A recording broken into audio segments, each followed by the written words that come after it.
this is Anna Carter again from Rose River Way Studio, and I'm here for this week's 5-minute watercolor tutorial. So today I wanted to paint just a simple feather.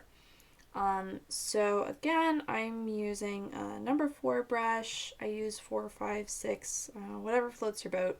Doesn't really matter.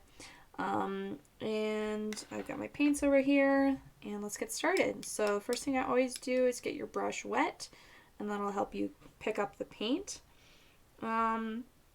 So to start, I'm actually going to get just a really light value of a dark orange, kind of a burnt umber color that I have already mixed up.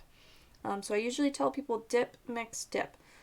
So I already got my brush wet, and now I mixed in the color, and I'm going to dip it in the water again, and that just gets the paint all the way up into the brush, and it'll hold better value. So if you want to, sometimes I try out the color on a piece of paper towel to see what exactly I'm going to get on my paper. Okay, so I've got a pretty light value, and now I'm going to start with the center, and I'm actually going to outline in white the center of the feather. So I am drawing an orange because I want to keep the center, like the stalk, I'm not sure what you call it, dry, so that the rest of my color will flow, but I'll have a barrier for the rest of that. So now I've got that center piece, and I'm going to pull out from there with a mostly clean brush, and I'm picking up the color I have in the center, and in just tiny little strokes I'm pulling outward in the direction of the pieces of the feather. And if you do slightly curved strokes, that will really do a lot to give your painting more dimension and make it look more 3D. And as I go down here, my brush isn't picking up the paint as well because it's starting to dry, and you can fix that by with a wet paintbrush doing like a little toothbrush like motion, and that will rehydrate that area on the paper, and it'll pick it up again.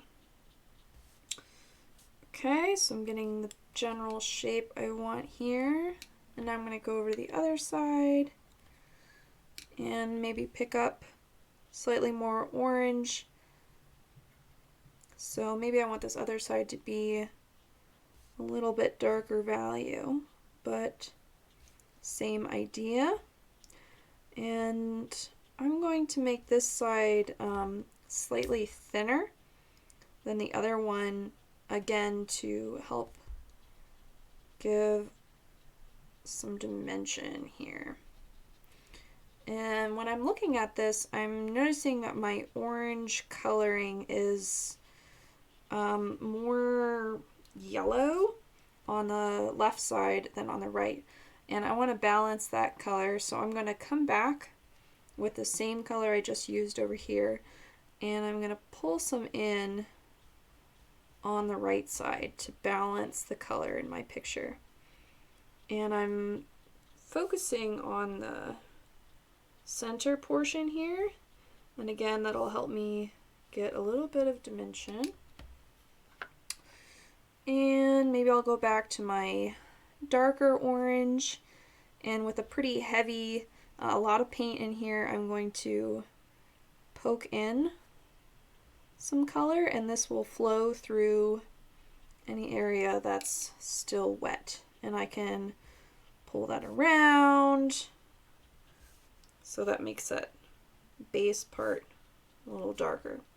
Okay, so last of all, I'm going to actually pull out the quill piece, and so very lightly with just the tip of my brush I'm following this line, and I'm just pulling the paint that's already here. I'm not really adding more color.